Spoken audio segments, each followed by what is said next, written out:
એક ઇન્વેસ્ટમેન્ટ ફ્રોડના ગુનામાં જે સાયબર ક્રાઇમ પોલીસ સ્ટેશનમાં એફઆઈઆર દર્જ કરવામાં આવેલ હતી,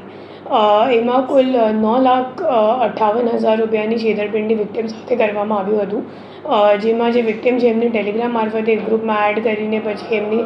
ખોટી લિંક એમની સાથે શેર કરવામાં આવી હતી અને એમને એમ કહેવામાં આવ્યું હતું કે તમારું જે રોકાણ છે શેર માર્કેટમાં ઇન્વેસ્ટ કરવામાં આવશે અને તમને વધારો નફો મળશે.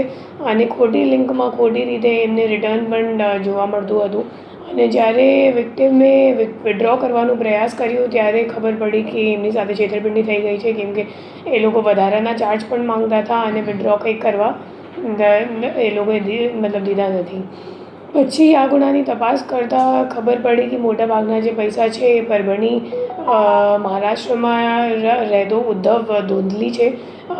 એ અકાઉન્ટ હોલ્ડર છે અને એમના કરંટ અકાઉન્ટમાં મોટાભાગના ટ્રાન્ઝેક્શન્સ થયેલ હતા. તો આપણી ટીમ અહીંયાથી ત્યાં પરભણી ગઈ અને એમની જ્યારે ધરપકડ કરવામાં આવી અને પૂછપરછ કરવામાં આવી તો ખબર પડી કે એમને ખોટું દસ્તાવેજી પુરાવો બેંકમાં રજૂ કરીને અને કલેક્ટર કચેરીમાં રજૂ કરીને ઉદ્યમ સર્ટિફિકેટ મેળવી અને current account bank of India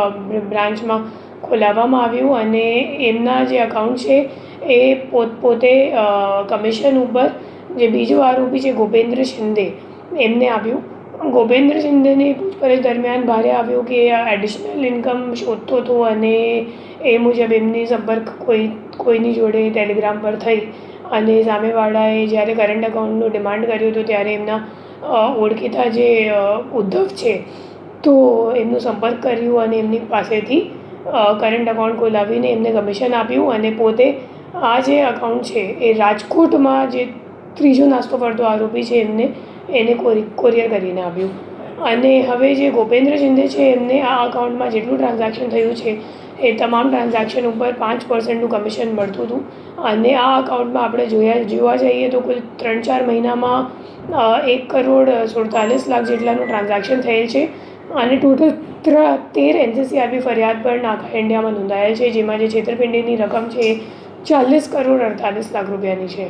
અને હવે જે રાજકોટવાળા નાસ્તો કરતો આરોપી છે એમને શોધવાનું આપણો પ્રયત્ન ચાલુ છે.